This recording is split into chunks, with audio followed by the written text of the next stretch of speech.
I wanted to build something from scratch. I wanted a challenge. I wanted to take the blessings that the financial blessings of just being able to do what I love and be a content creator, and invest it into something else that I can build for not only me, but for my family, and build for other people as well. And so that's really why I went that route. And I wanted to build my formulas exactly the way I wanted them. I wanted to impact people's skin and make an impact on the planet as well using sustainable ingredients. That's also why we have our B-Corp certification, because it kind of forces you to build something sustainable from the inside out. So that's why it's just really important to me doing it that way. Welcome to the Hot Start VC podcast, the show where we break down how celebrities and creators build billion-dollar companies. In today's episode, I'm joined by Gabriella Murray, a creator who's built an audience of over 12 million followers across social media.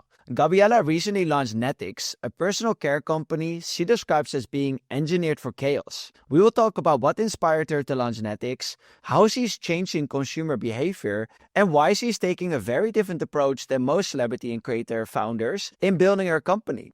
So without further ado, let's get into the conversation. Gabriella, I'm super excited to have you on the show. Thank you so much for being here. Thank you, Scott. I'm so excited to be here. Thanks for the invite. Of course. So before we talk about your company, I actually want to start with the journey of you being a content creator. So can you take me to those early days when you actually decided to publish your first piece of content, and what was that type of content? Yeah, sure. I always was really into short form. I started with, it was this app called Funimate. It was kind of like a Musical.ly at the time competitor. And so on there, they had really cool effects where you can just edit your videos and make them look really cool within the app itself. And I got started on there. I really enjoyed it. I got featured a few times. It was very similar to how Musical.ly was. And then with Musical.ly, I kind of was like, well, I had a couple of friends that were doing it at the time, and then I really started to take it seriously, and I was like, oh, I really want to get featured. And at the time, that was like their For You page to get like seen by everyone. And so at a really young age, I just really wanted to entertain. I loved the idea of being able to make your own videos and get so creative and do whatever you want to do and post it online and having millions of people see it and just entertain people. When I was like really young, I used to orchestrate these like with my cousins, like cousin shows for the family. I've always been into entertaining people, so when my mom got me a phone, it was just like a no-brainer for me when social media kind of started there. Of course, I've always been into YouTube as well. I did a couple YouTube videos too, but short form is really what I've been focusing on for the past, I don't know, I've been doing this for like 7 years now. So yeah. I love it. And how has your content also evolved in those 7 years? Because the type of short form that you put out then is definitely not what you put out now. Yeah, absolutely. It's definitely evolved with the trends, and I think, yeah, I mean, with the trends, really, back in the day when I first was starting, I just did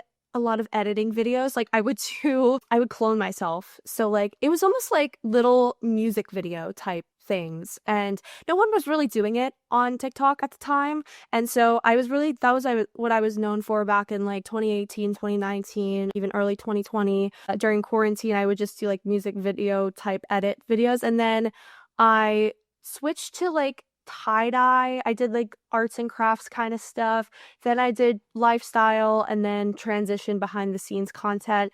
I think it's really important to evolve as a creator, just because people get bored of things, and especially now, I think our attention spans are so short. That's why short form is like a conglomerate of success at the moment, and everyone's trying to do it because we just like these quick hits of dopamine. And so I think the evolution of my content and still evolving is really important as a creator overall. But I've tried many different things, and I really like to stick to things that I enjoy, because I find that my audience, they kind of, anybody in general, like you can tell if someone's not enjoying something and they're kind of just like doing it to do it. And people don't want to watch that kind of content. You want to see something that makes you feel maybe happy, or even something you can relate to as well, and maybe feel seen in some degree. There's different ways. But yeah, that's kind of how it's evolved for me personally. Yeah, and I think like you make a very good point, because you actually started creating content because you just loved it. You loved the game of creating content. And I think the problem nowadays is that a lot of content creators that are starting out, they're doing it for the wrong reasons. They're doing it to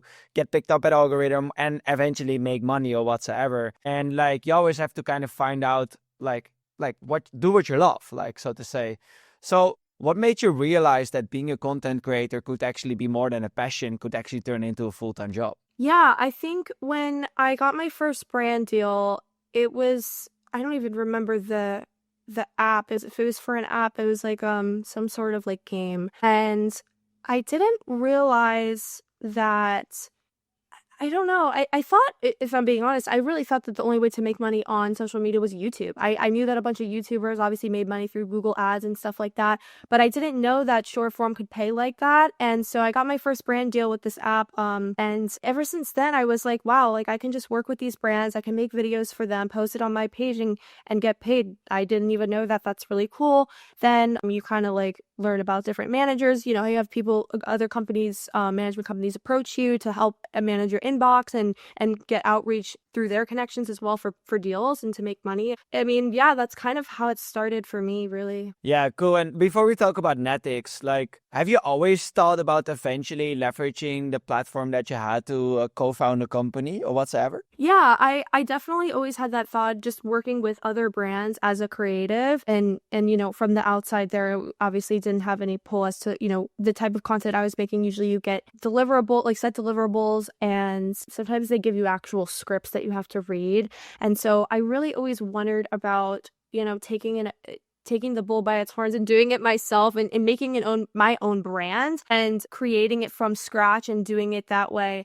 And then being able to have that creative freedom maybe to give to other creators, because I always felt like with, at least for me, you know, getting these briefs from these other brands, that I was kind of put in this like box of, you know, how I can express and sell the product in my videos. And so I was always so curious about the other end of it. So yeah, I always had that inkling of maybe starting something myself. So Yeah, and do you think that that's important for content creators, that they actually are launching their own companies instead of always focusing on brand deals or AdSense or whatsoever? yeah, I think it's a long-term game for sure if you want to do that. It's definitely not easy. I mean, we'll talk about that too, as we go on, but I think if you really want to play the long game, I think it just makes sense. I think if you're only going to just make content, like, and that's it, and you're not going to branch off and do other things, there's only so much you can do with that. Like, there's only so many things you can do with videos and stuff. And I think it's really important, as content creators, we do kind of make our own schedules, especially if you're doing this full time, that you kind of take the time, you know, that we have, and to explore different things and avenues. If you see all of the great success stories through other creators and them making brands, and even not even just content creators, creatives in general, I mean, like Selena Gomez or Hailey Bieber, or, you know, and you could see how successful that they are. And it's inspiring, I think. So yeah, it depends on your goals, of course, but it also depends on if you're going to look long term and what your goals are long term as well. Yeah, and I think this is also a point that you touched upon, was like the evolution of content creators. I think that content creators, they kind of have to start to compare their career to like an athlete. So like they have this 15-year window where they kind of have to set them up for success. And after 15 years, because maybe you're a 20-year-old right now and you don't want to create content anymore when you're 40 and be in front of the cameras. But a lot of people are not setting themselves up to actually retire from being in front of the camera and have other income sources.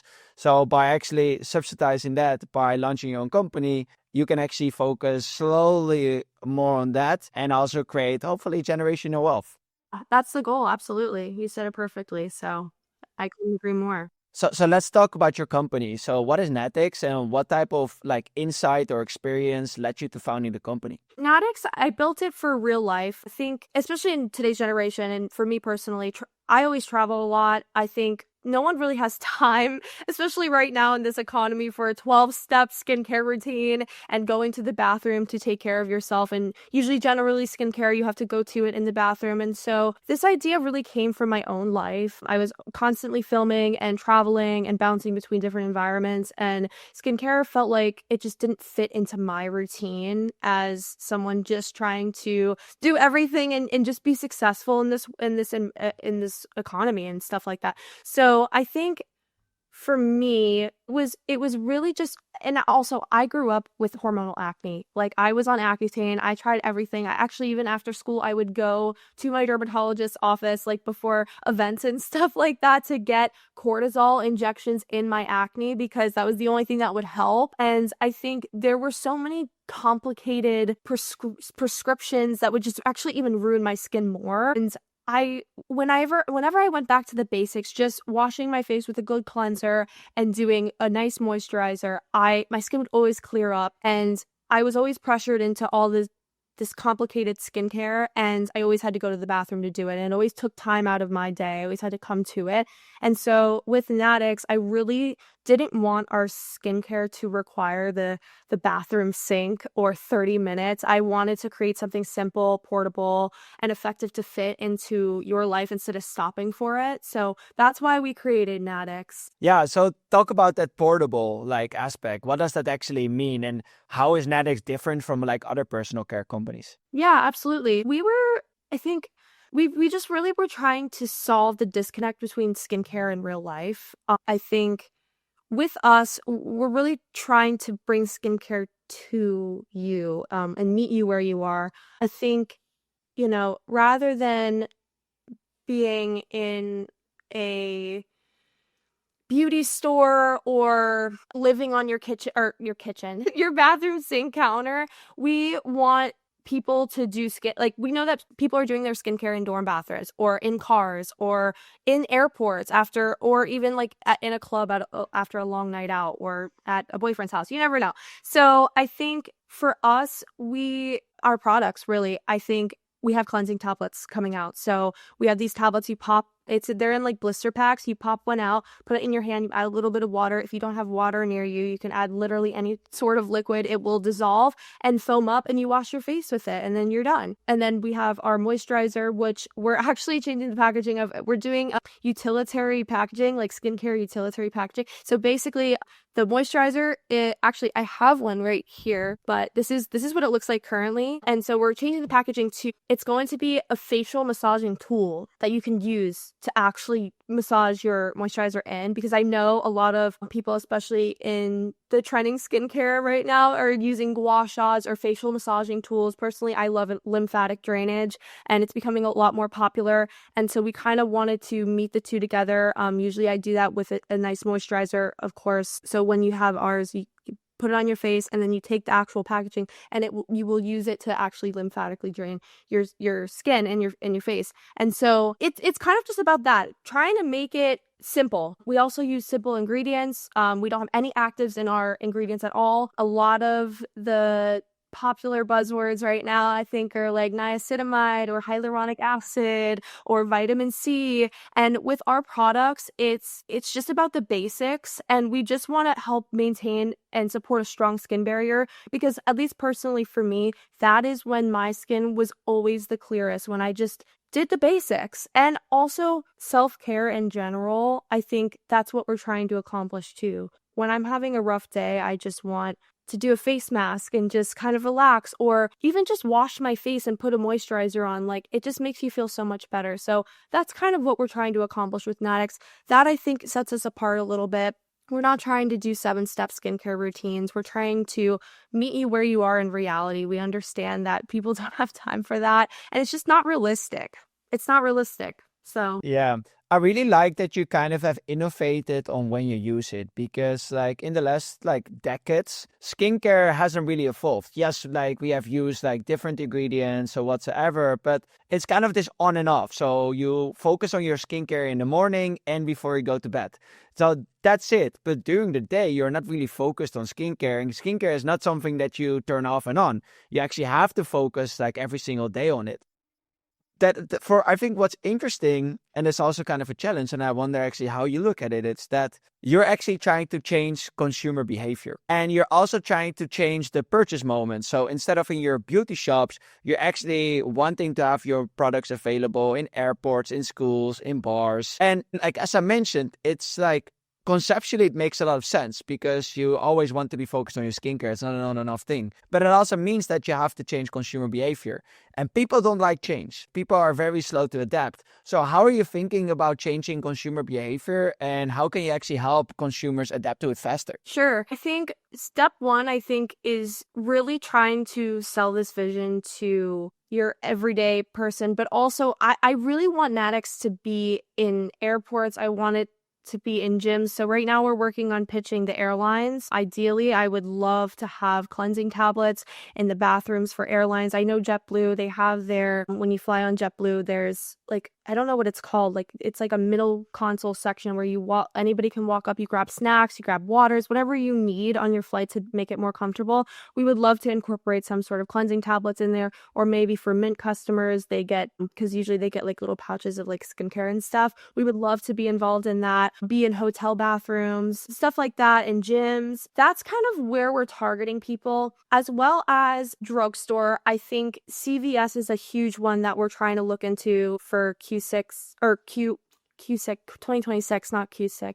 2026, because there's a CVS on every corner. So we're trying to just make it accessible, and that's how we're really going to scale, I think, into changing consumer behavior, because it's going to be available wherever you are. We're trying to meet the customer where they are in real life, maybe even at nightclub bathrooms. You know how they have like all this spread, usually maybe more in like women's bathrooms. I'm not sure about men's bathrooms, but in women's bathrooms, they have like the deodorant, the perfumes if you need. They have even toothbrushes. You can brush your teeth at the club. And so just getting in those spaces, and I think being there at the front of people's attention. And I think naturally people are going to be curious in general, something new. I mean, I know I am always. They see a cleansing tablet there, it piques someone's curiosity. They're like, what is that? You know, how can I fit that into my life? Naturally, people do that because the customer, like personally for me, like I really want to try new things. I want to buy, I want to be sold sometimes on things. And I think naturally, if it's in front of you, again, having cleansing tablets be accessible at these places, I think it will naturally shift into changing consumer behavior. And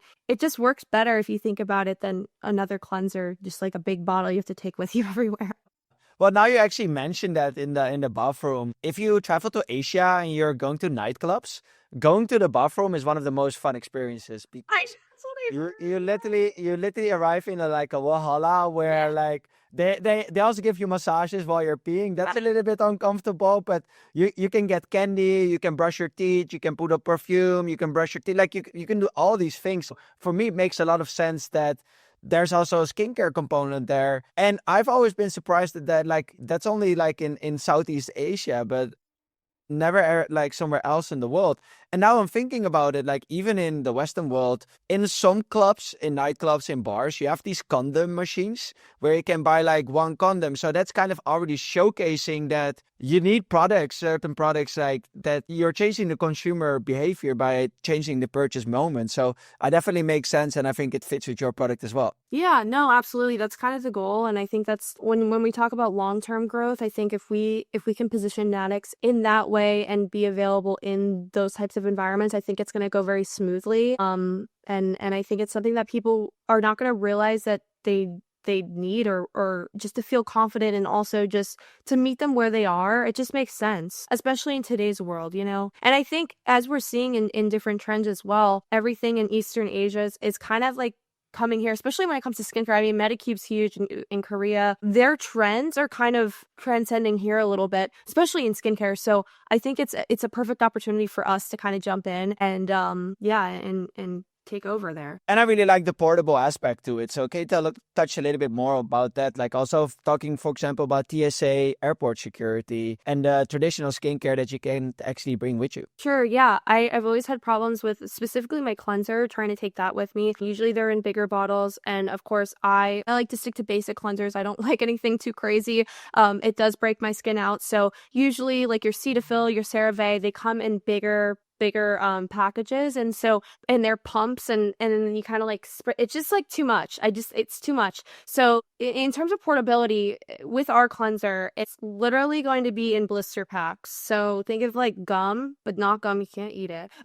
It's not gum, but you just pop one out putting your hand, add some water, add whatever liquid you have near you. Usually you have water, but if you don't, you can add whatever. And then it foams up, you wash your face with it. I mean, it's amazing. And in terms of portability, you can slide it right into your purse. If you have like a little clutch or something, it's not going to take up room like those other cleansers do. And in terms of all of our other products, we have a vitamin C on the Glow Bomb. That's a little bit more advanced skincare. That's like kind of an accessory to our moisturizer, of course, and then our cleansing tablets. But everything's going to be under 3.4 ounces. So you can TSA, like that's their standard. Everything's travel friendly and it just works. And we're trying to, again, just meet everything where you are. And it's just nice to know that I guess there's one skincare brand that you can shop at, that you know that you can just take with you anywhere. It's just, you don't have to think about it. Because I feel like when you shop other brands and other things, even not just skincare, just like personal care in general, you always have to think, oh my gosh, wait, can I take this through TSA? Is it too big? You know what I mean?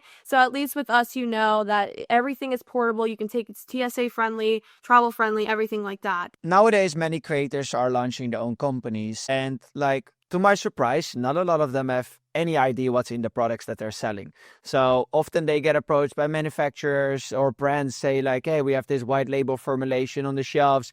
We would love for you to kind of slap your name on it and try to sell it for 3 times the price. You've taken a very different approach. Like, you own all your formulations. You are actually manufacturing in America. I think you're even a B-Corp, if I'm correct. We are, yes. So can you tell me more about the approach that you have taken and why that was important to you? Yeah, absolutely. I think I've always been one to take on a challenge. I think why creators do it that way is because it's easier, it's faster, it's a lot less expensive. And I think for me, I didn't want to do it that way. I love a good challenge. I love building something from scratch. I think generally it's just more fulfilling. I actually can recall a time in my life where I really was like, I was young. I was like maybe 8 or something. And my dad, I wanted to sign up for softball, I think it was. And I really was just fixated on the trophies. I don't know, like some weird kid things. Like I just wanted a bunch of trophies on my shelf at one point. And I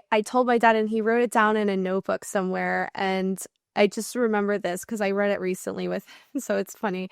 But he's like, we could just go to a trophy store and just like buy you a trophy. Like, we don't need to sign you up for softball if you just want the trophy. And I was like, I said something along the lines of, but it wouldn't really be fulfilling if I just like, I want to earn it. You know what I mean? I want to earn that trophy. I want to play and be good and maybe even get an award of like a medal award for being one of the best on the team. That's not going to do, like, I just don't want the trophy without doing the work. I've always had that mentality. And I think this also, I mean, I've been approached by so many brands trying to just slap my name onto something. And I really wanted to build something not only for myself and my needs, but also for other people too. And I wanted to build something from scratch. I wanted a challenge. I wanted to take the blessings that I've been, the financial blessings of just being able to do what I love and be a content creator, and invest it into something else that I can build for not only me, but for my family, and build for other people as well. And so that's really why I went that route. And I wanted to build my formulas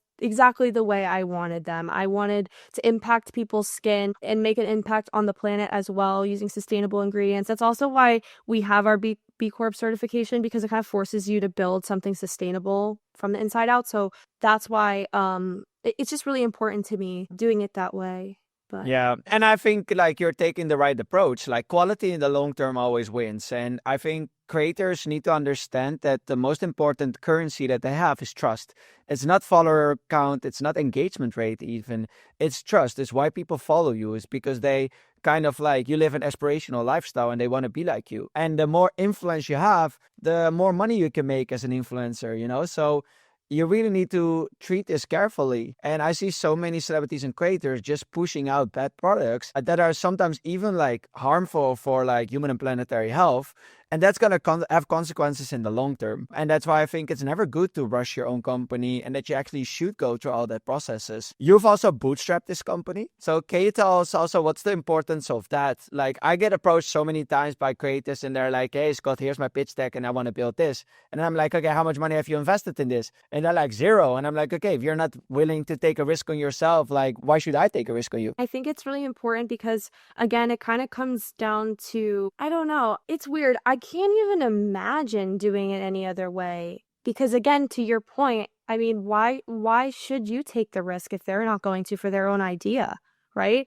And generally, you know, as full-time content creators, we're blessed with being able to make our own schedule. And, you know, most of the time we're doing pretty well financially to where we can invest the money and, of course, the time, because it does take time, doesn't just take money, to really invest in ourselves and like our vision, right? So I don't know. I can't imagine doing it any other way. I think I just wanted to take, of course, like the blessings that I've gotten, and that God has given me, just to really invest on myself and bet on myself and not just like sell out to some other brand or even, you know, looking for pre-seed and like going really early, like, oh, I have this concept, like, can you fund it? You know, I'd rather do it myself, learn a bunch of things, because I feel like I learned so much, especially in the beginning stages. And I feel like we are still very baby. We are still very early too.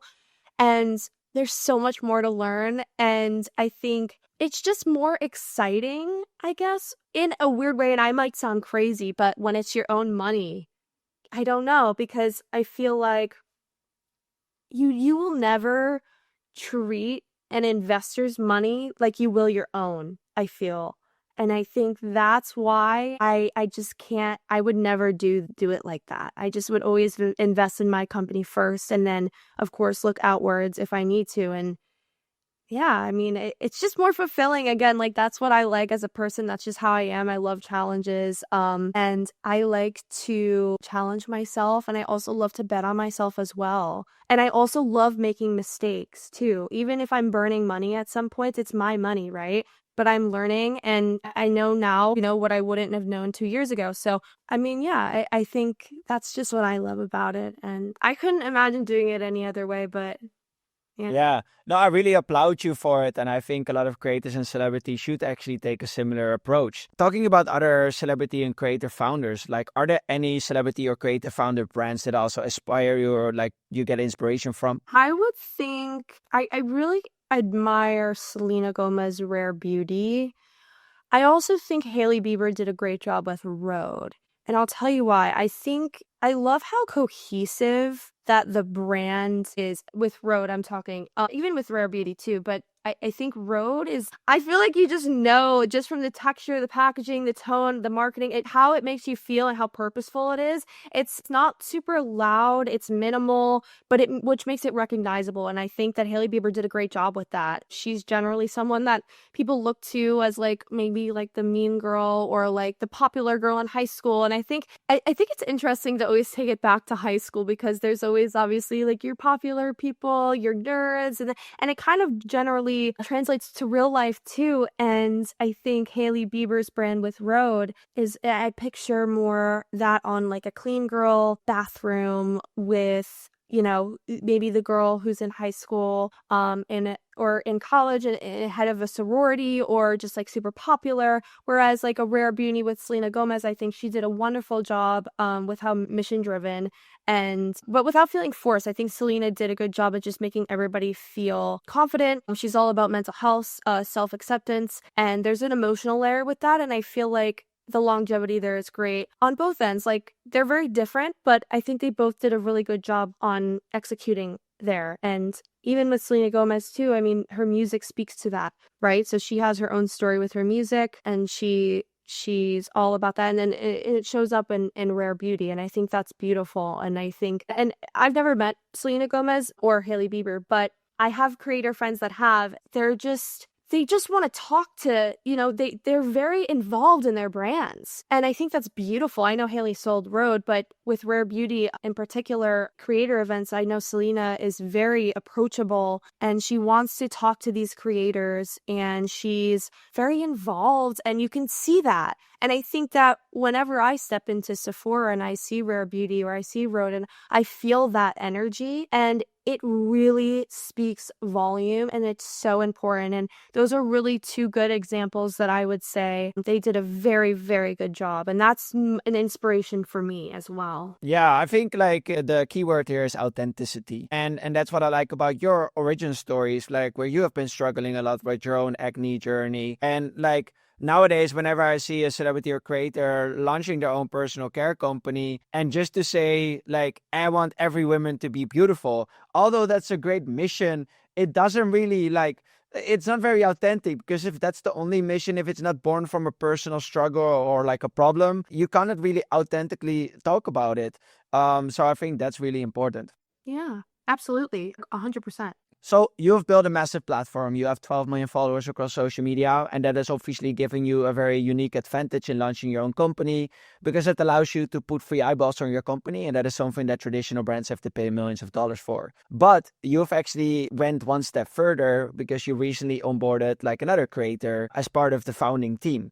So could you tell a little bit more about that, and like what is that person adding to your company in general? Absolutely, yeah. So we have an amazing, beautiful, and genuinely nice and kind creator, Alyssa Yago. I can speak about her for hours, but she really just got. And she has 6 million followers across social media, by the way. Yes. She really just got what we're building with Natics. She was already a fan of our moisturizer before, so which was actually really cool because we are a small business. So we saw that she really enjoyed it, and I was like, wait a second, like this is so cool. Like I'd love to just get her ear and just talk to her. I think as it also another creator, we have us creators like speak a different language sometimes. And so it was really just refreshing to hear her take on things. And I really admired everything that she stands for and she brings to the table. She has a very great creative edge. She has very authentic ways to connect with her audience. And I think one asset to bringing her on is I think she's very different from me, but similar at the same time, because we're both creators, and like I said, we kind of speak the same language. But I think with her content, she's taken a different approach than I have. She's more in like the streaming world. She's getting into Twitch, YouTube a little bit more. Whereas with me, it was just kind of short form, and it kind of is still right now. And so we have very different audiences. And I think, my peak per se was more quarantine era 2019, whereas hers is kind of now with the Twitch streaming. Twitch is becoming a lot more popular with Kai Cenat and everyone there at Speed and all that. And so that's like the new generation. So we have very different audiences and very, very different takes on certain things. And I always love to work with people that are very different. My co-founder and I are polar opposites, and that's why we work so well together, because I learned so much from him, he learned so much from me, and it's just a great teamwork. And so Alyssa brings that diversity and different thinking there too, even in with her audiences as well. And so I couldn't imagine not having her on board and being a creative in our whole ecosystem that we've built. But yeah. And you see like other content creators taking a similar approach. So if you look at Jake Paul, he recently launched W, which is also a personal care company but focused on males. He brought on, I think, like 6 other large celebrities and creators on the cap table as well. So he brought on like Sean O'Malley, which is more like a UFC fighter. He brought on Ruby Rosa. He brought on Liffy Dunn. And all of them have a different target audience. And that really allows you to tap into even more like customers. So I think it's very smart. Do you think that like this is a model that you want to expand on as well, like bringing more creators on the cap table of Natics? Absolutely. I think with any brand that I do from then, I would love that. I think it's such a unique opportunity just to learn from different people. And I think the structure of that deal is really unique too, because it's more long-term. And I think doing it that way, it doesn't make it just a brand about me, because that was always with Natics personally. I just didn't want it to be a me brand. I wanted to involve as many people as I could and get everyone, on board and excited genuinely. And yeah, I would love to continue that approach. And obviously Jake Paul is like wildly successful and he's obviously doing something right there. I think he would say the same thing too. I think it's just a smart move. Yeah, and I think that this is kind of how the evolution of these creator founder brands is gonna look like. I still think there's always gonna be this creator co-founder, but I think that this person is gonna bring on like a group of 10 or 20 other creators to come on as like more of an ambassador on the cap table, so they have aligned incentives to actually talk about the company and scale it together. Absolutely. Yep, I completely agree. And I think it's really smart. What is a skill that you learned from being a content creator that has been super useful in actually founding your own company? I think from the very beginning, I've always had this entrepreneurial mindset. I literally created and generated an audience from my bedroom. So again, it kind of comes from starting from absolutely nothing, from scratch, just an idea in my head and maybe just like growing it out from there. I've always been that way. And so when it comes to being a creator, I think of the same as my videos. I mean, you kind of start with an idea, then you kind of build out from there. And I love doing everything myself. I edit all of my videos myself. I produce everything. I come up with the ideas, all of that. And I just love it. And it's so fulfilling again. And I think it's very similar, and that's why I kind of steered into that direction of things. So yeah, that's why I love it so much, and I can't see myself doing any other thing. And if it wasn't for content creating, I wouldn't be able to fund this myself, at the capacity that I have been doing it for the past 3 years. So yeah, super grateful, and it helped me a lot, I think. And what is next for Natics, and what are you most excited about? Sure. Well, we're looking into some exciting retail partners coming up in 2026. I want everyone to feel confident. I want to promote confidence with my company. I think skincare and self-care in general for me has always made me feel confident, and I know other people can relate to that, and as it's becoming more popular. But that's really my goal. I want people to feel confident when they use our products and feel good about themselves and not overcomplicate a routine and and just not feel overwhelmed with skincare, because it shouldn't be overwhelming, and it always was for me, and I don't want people to feel that way. And just feel confident in their own skin but continue to be successful and work hard, because again, currently skincare, you kind of have to like stop what you're doing and go to it. And that's not what we're trying to build with Natics. We want to naturally integrate it into your life and make you feel confident and good wherever you are. And what is your number one advice for other content creators that are thinking about launching their own brands? Just do it. I want to literally be so cheesy, but don't think about it. Don't take advice from somebody you wouldn't want to trade places with. That's one thing that I've learned, because I love to talk to different people. I love talking to my parents, God bless them, but I've been told multiple times to not do certain things, and you just can't. Just do it. Just do it. Learn from your mistakes, and it's okay to make them, I think, because that's how you grow. And don't be afraid to make mistakes and just do it. That's my advice. Yeah, I love that. And to end, where can people find you online and follow your journey? Sure. Yeah. My Instagram is at Gabby Murray, with 2 Y's at the end there. And then my Snapchat is gmurray11. And then my TikTok is Gabby_Murray with 2 Y's again at the end. Perfect. Well, thank you so much for being on the show. Thank you, Scott, for having me. Appreciate it. Thank you for listening to the Hot Start VC podcast. If you enjoyed this episode, make sure to subscribe and leave a rating or review. It really helps us grow. You can also subscribe to our newsletter at hotstart.vc for more breakdowns on how celebrities and creators build billion-dollar brands. Thanks again for tuning in, and we will see you in the next episode.